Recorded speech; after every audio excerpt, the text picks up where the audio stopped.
Hey there, it's Hannah with WTI. And if you want to take your cocktails to the next level, you are going to love this ice stamp. My husband and I went to a speakeasy a while back, and I got ice that was stamped on every side.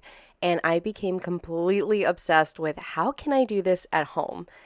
So I got this ice stamp from UUEENN, and it is literally my favorite thing.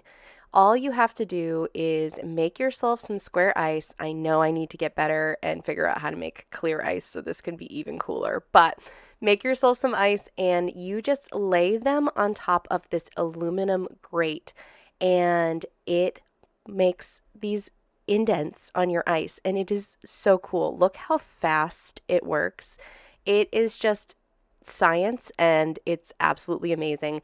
You can put a ton of ice on here and save it for later. I have been making a bunch and putting it in my freezer for when friends come over.